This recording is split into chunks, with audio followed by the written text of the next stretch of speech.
నిత్య ప్రేమతో నన్ను ప్రేమించిన్, నిత్య ప్రేమతో నన్ను ప్రేమించిన్. ప్రార్థన చేసుకుందాం. మహాకృపయు కనికరము కలిగిన మా కన్న తండ్రి, ఘనమైన ఉన్నతమైన పరిశుద్ధమైన నీ నామమునకు స్తుతులు స్తోత్రములు చెల్లిస్తున్నాం.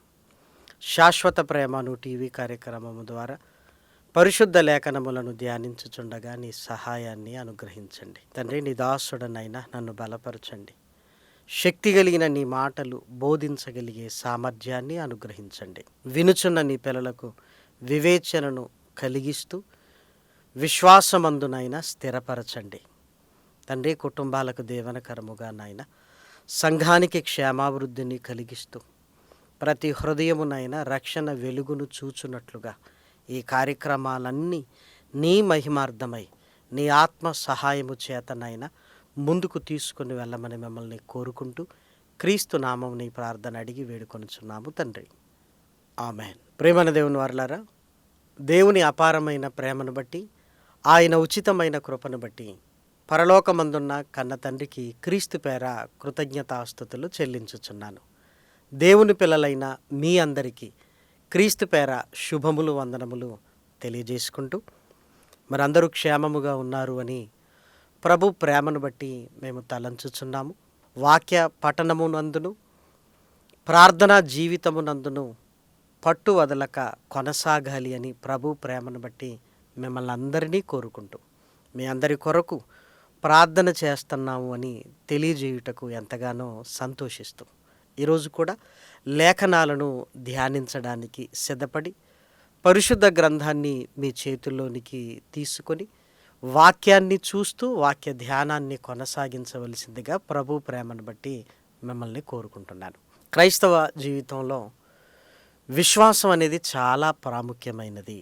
విశ్వాసము యేసుక్రీస్తు మరణ సమాధి పునరుత్థానముల ద్వారా క్రైస్తవ్యంలోనికి ఆహ్వానింపబడిన మనము తుది శ్వాస వరకు విశ్వాసాన్ని వృద్ధి పొందించుకుంటూ విశ్వాసములో స్థిరముగా ఉండాలి.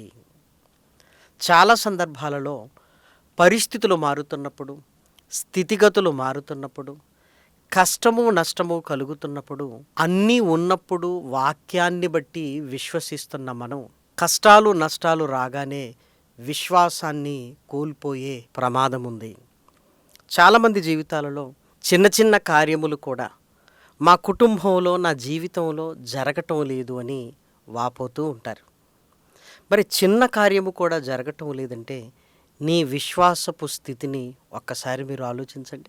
దేవుడు చేసిన కార్యములన్నీ విశ్వాసాన్ని బట్టే జరిగినట్లుగా లేఖనాలలో చాలా సందర్భాలలో మనం చూడగలం. అమ్మా, నీ విశ్వాసము నిన్ను స్వస్థపరిచింది. నమ్ముట నీ వలనైతే నమ్మువానికి సమస్తము సాధ్యమే. విశ్వాసము క్రియలను జరిగిస్తుంది. ఆ విశ్వాసాన్ని కలిగి ఉండటానికి మనము ప్రయత్నము చేయాలి. ఎందుకంటే విశ్వాసములో ఉన్న స్థితిగతులను గురించి యేసుక్రీస్తు మాట్లాడుతున్న చక్కటి మాటలను దయచేసి మీరు చూడండి.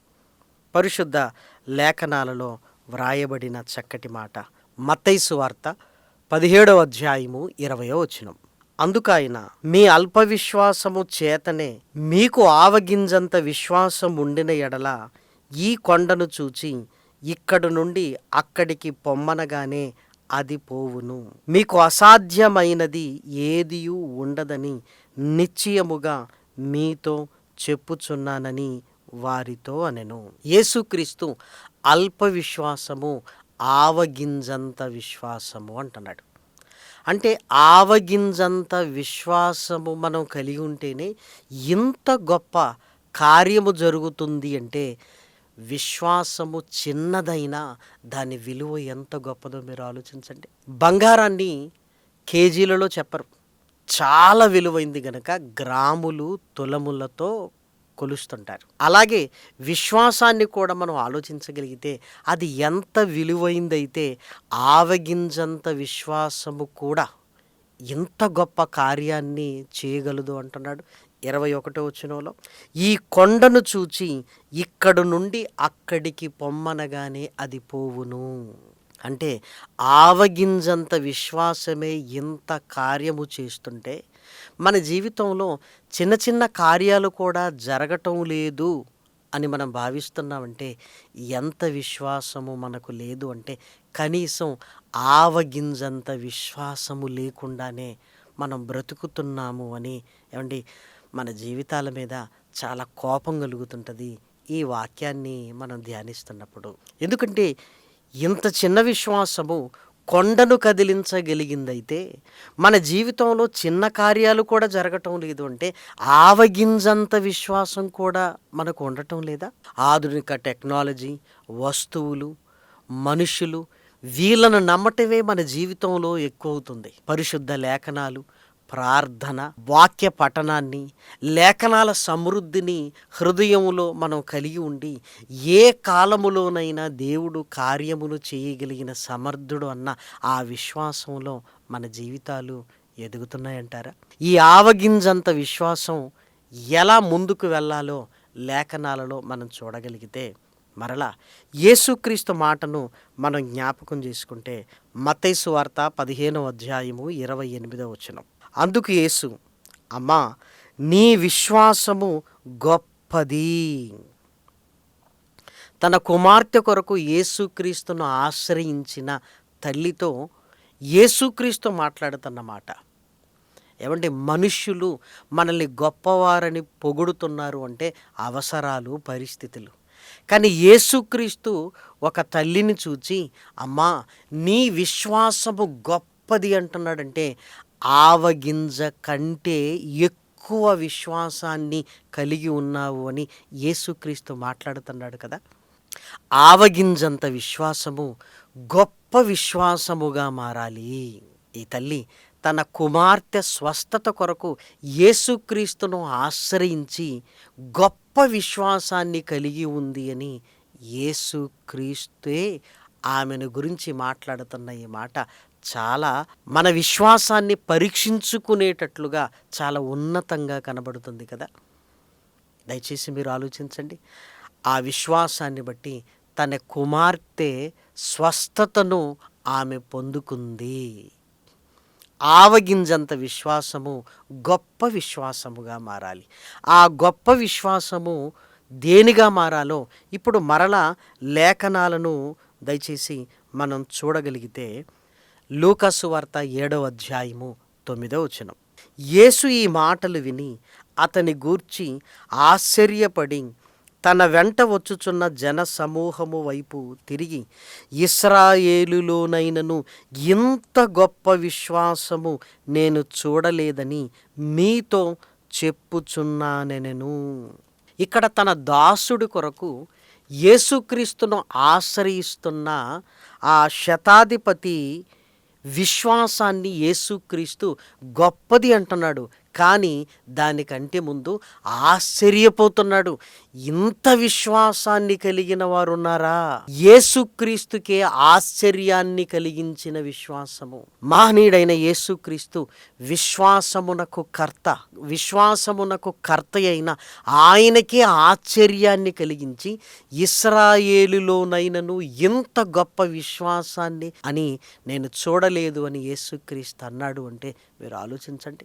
యేసుక్రీస్తును విశ్వసించిన మనము ఆయనకే ఆశ్చర్యపోయే విశ్వాసాన్ని కలిగి ఉండగలిగే ఒక ఉన్నత స్థితిలోనికి మనం వెళ్ళాలి. అప్పుడప్పుడు చూడండి, ఒక స్కూల్లో చదువుకొని ఆ స్కూల్కే ఉపాధ్యాయుడిగా వెళ్ళిన వారిని గురించి మాట్లాడుతూ విజయం అంటే ఇది కదా, సక్సెస్ అంటే అని పేపర్లో మనం చూస్తూ ఉంటాం. నిజమే కదా, మనకు కూడా ఆశ్చర్యపోతాం. మనం యేసుక్రీస్తును విశ్వసించిన మనము ఆయనే ఆశ్చర్యపోయే విశ్వాసాన్ని కలిగి ఉండగలిగితే ఇంతకంటే గొప్ప విశ్వాసం ఇంకేముంటుంది చెప్పండి. నిజమైన విజయము, నిజమైన సక్సెస్ అంటే ఇదే కదా. విశ్వాసపు యొక్క ఉన్నత శిఖరాలు అంటే ఇదే కదా. యేసుక్రీస్తుకే ఆశ్చర్యము కలిగించే విశ్వాసము. ప్రేమన దేవుని పిల్లలారా, ఈ విశ్వాసాన్ని పరిశుద్ధ గ్రంథం ఎలా చూపించిందో మనం చూడగలిగితే కీర్తనల గ్రంథము 125 అధ్యాయము మొదటి వచనాన్ని చూడండి. యెహోవా యందు నమ్మికయుంచువారు కదలక నిత్యము నిలుచు సీయోను కొండవలే నుందురు. యెహోవా యందు నమ్మికయుంచిన ప్రజలు కదలక నిత్యము నిలుచు సీయోను కొండవలే ఉందురు. దయచేసి ఒక కొండను మీరు మనసులో జ్ఞాపకానికి తెచ్చుకోండి. కొండలు ఏమైనా కదులుతాయా? మీరు ఆలోచించండి. కొండలు ఎలా కదలకుండా నిత్యము మన కళ్ళ ముందు కనబడుతున్నాయో, విశ్వాసములో కూడా మన స్థితి ఎలా ఉండాలి అని దేవుడు కోరుకుంటున్నాడు అంటే, ఒక కొండవలే నీ విశ్వాసము ఉండాలి. ఒరిస్సా ప్రాంతానికి మేము వెళ్ళినప్పుడు ఆ ప్రాంతములో ఉంటున్న కొండలు, ఆ ప్రదేశాలను చూసినప్పుడు లేఖనాలలో ఉంటున్న ఈ మాటను జ్ఞాపకం చేసుకున్నాను. దేవుడు ఎంత ఉన్నత స్థితిలో మనల్ని ఉండాలి అని కోరుకుంటున్నాడో చూడండి. కొండలు దేనికైనా భయపడతాయా? కొండలు సునామీకి వంగిపోతాయా? సునామీ వస్తే చెట్లు వేళ్లతో సహా పెకిలింపబడతాయి. కొండలకేమైనా అవుతుందా? మన కళ్ళ ముందుంటున్న ఈ కొండల చరిత్రను చూడగలిగితే ఇవి నిన్న మొన్నటివి కాదు. ప్రకృతిలో కదలక స్థిరపడినట్లుగా మన కళ్ళ ముందు ఎప్పటికీ కనబడుతున్నట్లుగా ఉంటాయి. విశ్వాసములో కూడా ఆ స్థితిలో నీవు నేను ఉండాలి అని దేవుడు కోరుకుంటున్నాడు. యేసుక్రీస్తుకే ఆశ్చర్యాన్ని కలిగించే ఆ విశ్వాసం ఏంటో తెలుసా? కొండవలే, సీయోను కొండవలే నీవు నేను విశ్వాసములో కదలని స్థితిలో స్థిరపరచబడాలి. అది దేవుడు కోరుకుంటున్నాడు. గాలికి ఎగిరిపోయే పొట్టువలే అటు మాటలు ఇటు మాటలు వింటూ, లోకాన్ని చూస్తూ విశ్వాసాన్ని కోల్పోతూ, దేవుని వాక్యాన్ని వింటూ అమ్మో నేను విశ్వాసంలో ఎదగాలనుకుంటూ క్రైస్తవ జీవితం ఇలానే అటు ఇటు, కొంచెము లోకము కొంచెం వాక్యము. వాక్యం విన్నప్పుడు అమ్మో నేను బ్రతకాలనుకోవటం, లోకాన్ని చూసినప్పుడు ఇదే కదా క్రైస్తవ జీవితంలో మనకు కనబడుతుంది. ఎప్పుడు బలంగా ఉంటామో తెలియదు, ఎప్పుడు విశ్వాసాన్ని కోల్పోతామో తెలియని స్థితిలో ఇలానే ఉన్నాయా మన జీవితాలు? అలాగే దేవుణ్ణి కూడా మన కష్టాలలో, మన కన్నీళ్ళలో మన విశ్వాసాన్ని కోల్పోకుండా ఆయనను హత్తుకొని బ్రతకగలిగే స్థితిని మనం సంపాదించుకోవాలి. ఒక కొండవలే మన విశ్వాసాన్ని కలిగి ఉండాలి అని దేవుడు కోరుకుంటున్నాడు. అంటే అల్పమైన విశ్వాసము, ఆవగింజంత విశ్వాసము కదలని కొండవలే ఉండాలి. ఆవగింజ గాలికి ఎగిరిపోతుంది, కొండ గాలిని ఎదిరించి నిలబడుతుంది. ప్రియమైన వారలారా, మనం కూడా కష్టాలను కన్నీళ్లను ఎదిరిస్తూ విశ్వాసములో నిలదొక్కుకోవాలి. మరి ఈ విశ్వాసంలోనికి మనం ఎలా మారాలి, ఈ విశ్వాసం ఎలా వస్తుంది అని లేఖనాలలోనికి వెళ్ళి దయచేసి చక్కటి మాటలను మనం చూడగలిగితే, రోమీలకు రాసిన పత్రిక 10వ అధ్యాయము 17వ వచనాన్ని చూడండి. కాగా వినుట వలన విశ్వాసము కలుగును, వినుట క్రీస్తును గూర్చిన మాట వలన కలుగును. వినుట వలన కలుగును. వినుట అది క్రీస్తును గురించిన మాటల వలన కలుగును. వినుట వలన విశ్వాసము కలుగును అని లేఖనాలలోనికి వెళ్ళి ఒక చక్కటి సందర్భాన్ని మనం చూడగలిగితే, యెహోషువ గ్రంథము 2వ అధ్యాయము 10-11 వచనాలు. మీరు ఐగుప్తు దేశములో నుండి వచ్చినప్పుడు మీ ఎదుట యెహోవా ఎర్ర సముద్రపు నీరును ఎలాగూ ఆరిపోచేసెనో, యోర్దాను తీరమునున్న అమోరీల 2 రాజులైన సీహోనుకును ఓగుకును మీరేమి చేసితిరో, అనగా మీరు వారిని ఎలాగూ నిర్మూలము చేసితిరో ఆ సంగతి మేము వింటిమి. మేము వినినప్పుడు మా గుండెలు కరిగిపోయెను. మీ దేవుడైన యెహోవా పైన ఆకాశమందును క్రింద భూమి అందును దేవుడే. మీ ఎదుట ఎట్టి మనుషులకైనను ధైర్యమే మాత్రము ఉండదు. నేను మీకు ఉపకారము చేసి తిని గనుక మీరును నా తండ్రి ఇంటికి ఉపకారము చేసి నాకు నిజమైన ఆనవాలు ఇచ్చి. దయచేసి మీరు ఆలోచించండి. ఐగుప్తు దేశము నుంచి ఇశ్రాయేలీలు ప్రయాణంలో ఉంటున్నప్పుడు ఎర్ర సముద్రము ఎదురొచ్చింది. దేవుడు ఎర్ర సముద్రపు నీళ్లను ఆరిపోచేసి నేల మీద నడిచినట్లుగా వారిని నడిపించారు. ఇది రహస్యముగా జరిగింది కాదు, 4 గోడల మధ్య జరిగిన అద్భుతము కాదు. ప్రకృతిలో సముద్రము ఆరిపోయి లక్షల మంది దాటారంటే మీరు ఆలోచించండి. లక్షల మంది. చిన్న చిన్న వాటిని గురించి ఈరోజు మీడియా న్యూస్లో మాట్లాడటం మనకు తెలుసు. ఒకవేళ ఆ రోజే మీడియా ఉంటే ఈ ఇష్యూను గురించి ఏమండి ఎంత ఆశ్చర్యపోయి మనకు చెప్పేవాళ్ళు అనుకుంటున్నారు? దయచేసి మీరు ఆలోచించండి. ఇది యెరికో ప్రాంతంలో ఉంటున్న రాహాబ్ అనే వేశ్య విన్నది. ఎందుకంటే చుట్టుపక్కల రాజ్యాల వారికి ఎర్ర సముద్రము పాయలైపోయింది. ఆరిన నేల మీద ఇశ్రాయేలీలు నడిచారు.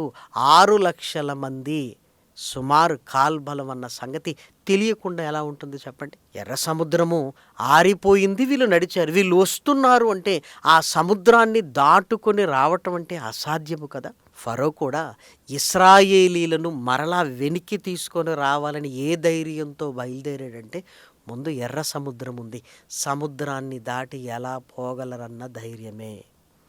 కానీ దేవుని కార్యక్రమాలకు పరిమితి ఏమనుందా? ఆయన ఇది చెయ్యగలడు, ఇది చెయ్యలేడు అన్న పరిమితులు దేవునికి ఏమైనా ఉన్నవా? ఆయనకు సమస్తము సాధ్యమే.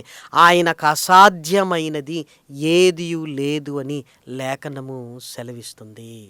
ఈ సంగతి ఆ నోట ఈ నోట మాట్లాడుకుంటూ రాహాబు చెవిన పడింది, విన్నది. వినగానే ఎలాంటి విశ్వాసములోనికి వెళ్ళింది అంటే యెహోవాయే నిజమైన దేవుడు, ఆకాశమందును భూమి మీదను. యెరికో ప్రాంతంలో ఉంటున్న వారి నమ్మకాలను కాదని, దేవుడు చేసిన కార్యాలను విని దేవుణ్ణి విశ్వసించి మీరు ఖచ్చితంగా ఈ యెరికోను జయిస్తారు, మీరు జయించడానికి వచ్చినప్పుడు మీ దేవుడు గొప్పవాడని నేను విశ్వసిస్తున్నాను, ఇదిగో నా కుటుంబాన్ని అనగా నా తల్లిదండ్రులను, నా తోబుట్టువులను రక్షించాలి అని మాట్లాడుతుందంటే ఎంత విశ్వసించింది విని. దయచేసి ఇప్పుడు చూడండి, యెహోషువ గ్రంథము 2వ అధ్యాయము 13వ వచనం. నా తండ్రియు నా తల్లియు నా అన్నదమ్ములను నా అక్కా చెల్లెండ్రును వారికి కలిగి ఉన్న వారందరూ చావకుండా బ్రతకనిచ్చి రక్షించున్నట్లుగా దయచేసి యెహోవా తోడని ప్రమాణము చేయుడనెను. వేగుల వారిని దాచిపెట్టింది.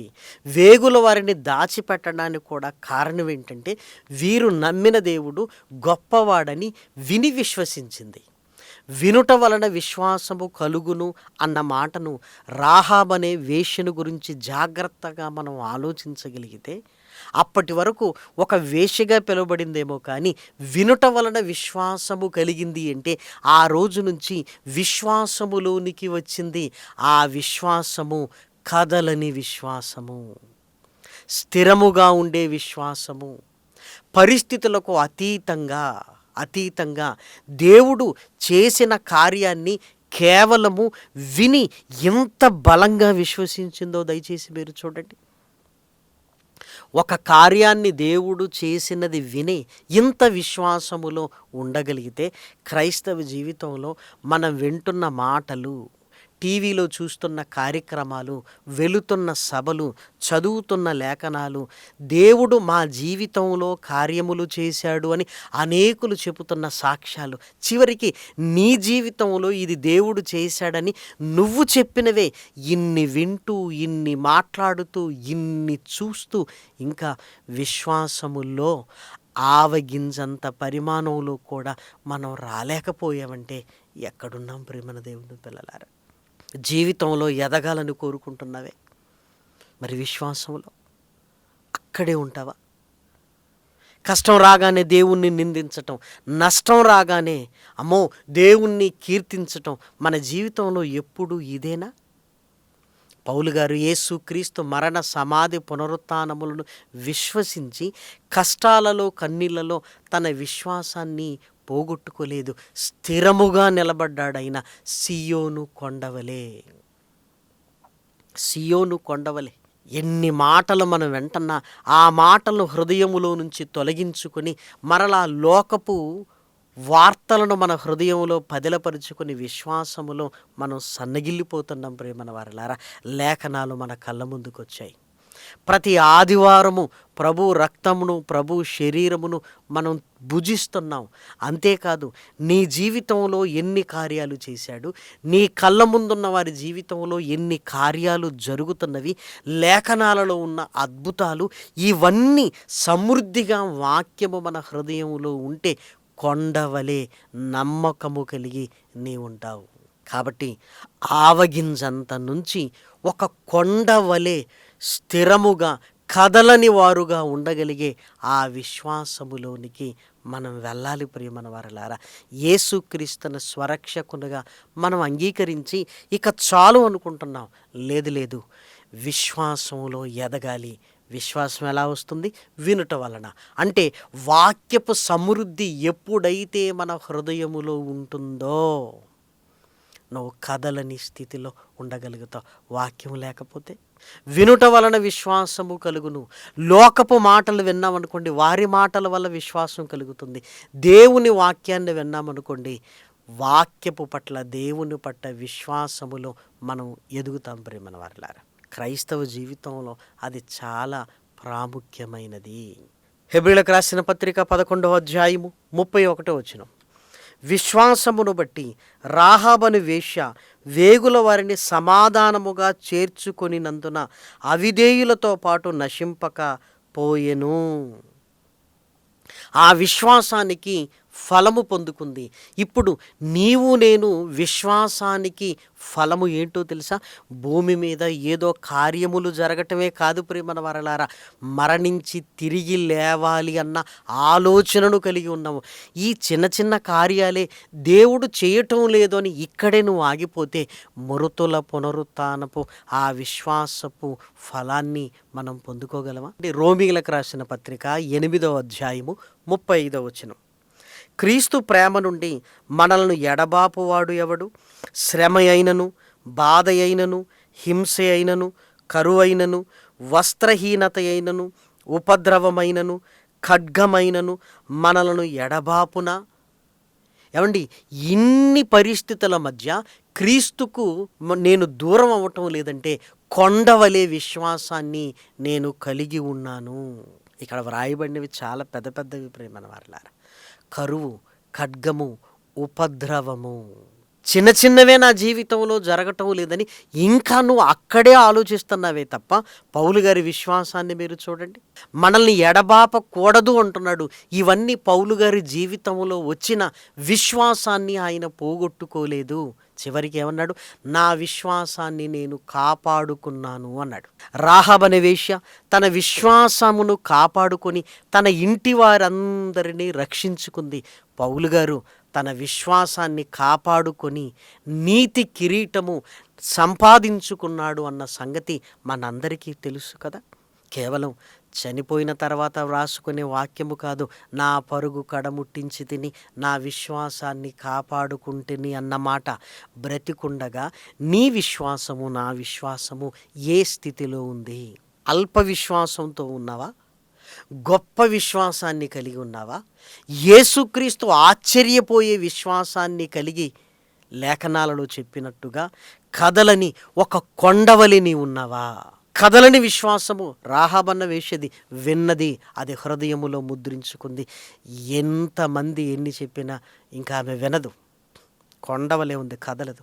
పౌలు గారు తన జీవితంలో ఎన్ని జరిగాయో మనకు తెలుసు.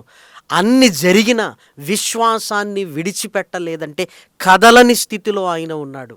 కదలని విశ్వాసం. ప్రియమైన దేవుని పిల్లలారా, నీ జీవితంలో చిన్న చిన్న వాటిని నేను పొందుకోలేకపోతున్నాను అని దేవుణ్ణి నిందిస్తూ, ఇదిగో సేవకులు ప్రార్థన చేసినా జరగటం లేదని సేవకులను నిందిస్తూ ఎంతకాలం ఉంటావు? ఒక్కసారి జ్ఞాపకం చేసుకో. నీ హృదయంలో ఉన్న వాక్యం, నీ నమ్మకం, నీ ప్రార్థనా జీవితము, నీ సంఘ సహవాసము, అసలు లేఖనాలను నువ్వు చదువుతున్నావా? ప్రభు చేసిన కార్యాలను ఒక్కసారి జ్ఞాపకం చేసుకుంటున్నావా? ఆకాశమందు ఆయన చేసిన కార్యాలు, భూమి యందు ఆయన చేసిన కార్యాలు, రాజ్యాలను గడగడలాడించిన కార్యములు, రాజులను సహితం మట్టి కరిపించిన కార్యాలు, ప్రకృతి మీద ఆయన ఆధిపత్యము, ఇవన్నీ చదువుతున్నప్పుడు మన జీవితంలో ఏముంది చెప్పండి? చిన్న చిన్నవి జరగవని ఎందుకు అనుకుంటున్నావు నువ్వు? దయచేసి ఆ స్థితిలో నుంచి రావాలి. మృతుల పునరుత్థానపు విశ్వాసములో నిలబడవలసిన మనము చిన్న చిన్న వాటి విషయంలో ఇది జరగట్లేదు, అది జరగట్లేదు, ఇలా ఎంతకాలము? చావే ముంచుకొస్తుంది కదా, చచ్చిపోయేంత వరకు ఇలానే మనం బ్రతుకుతామా? ఒక్కసారి లేఖనాలను ఆలోచించండి. ఏమండి, విశ్వాసములో నేను సన్నగిల్లిపోయి అంటే దేవుని వాక్యము మీ దగ్గరికి తీసుకొని రండి. ఆ వాక్యమును బట్టి మనం బలపడాలి. మన కళ్ళ ముందు జరిగింది, మనం విన్నది యేసుక్రీస్తు మరణ సమాధి పునరుత్థానములు. ఎర్ర సముద్రం పాయలైందన్న సంగతి మాత్రమే కాదు, యేసుక్రీస్తు మరణ సమాధి పునరుత్థానములను గురించి విన్న మనము ఎంత విశ్వాసములో ఉండాలి? పౌలు గారు అది విని ఇంతకంటే ముఖ్యమైనది ఏమీ లేదని తన జీవితంలో వచ్చిన కష్టాలను, కన్నీళ్లను చిన్నగానే చూశాడు. ప్రేమల దేవుని పిల్లలారా, దయచేసి ఆలోచించండి.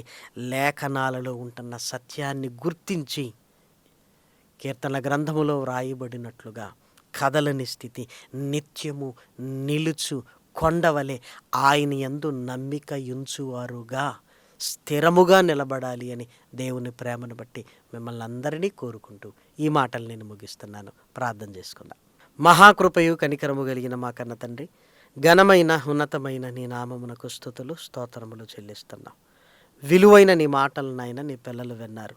విని విడిచిపెట్టకుండా నాయన విశ్వాసమును సాధన చేసిన ఆయన లేఖనాల ద్వారా నాయన కొండవలే ఉండగలుగుటకు నాయన నీ పిల్లలకు నీ ఆత్మ సహాయాన్ని అనుగ్రహించండి. కుటుంబాలుగా నాయన సంఘముతో సహవాసాన్ని కలిగి వర్ధిల్లగలిగే భాగ్యాన్ని అనుగ్రహించమని మిమ్మల్ని బ్రతిమలాడుతూ ప్రాధేయపడుతూ ఘనత, మహిమ, ప్రభావములనైనా మీకే ఆరోపిస్తూ హృదయపూర్వకంగా కృతజ్ఞతాస్తుతులు చెల్లిస్తూ క్రీస్తు నామం నీ ప్రార్థన అడిగి వేడుకొనుచున్నాము తండ్రి, ఆమేన్. పరమ తండ్రి అయిన దేవుని ప్రేమయు, కుమారుడైన యేసు క్రీస్తు కృపయు, పరిశుద్ధాత్మ యొక్క అన్యోన్యమైన సహాయము ఇప్పుడును ఎల్లప్పుడూ సదాకాలము మనందరికీ తోడయుండునుగాక.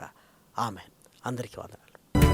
స్వార్థం లేనిది ప్రేమ, అన్నీ ఓర్చును ప్రేమ, గంభం లేనిది ప్రేమ, అపకారమునే మరచును ప్రేమ, ఉప్పొంగని గుణమే ప్రేమ, కోపం నిలుపదు ప్రేమ, అన్నీ దాడులు ప్రేమ, మత్సరమే పడనిది ప్రేమ, దయనే చూపును ప్రేమ, గరికే చేచును ప్రేమ, సహనం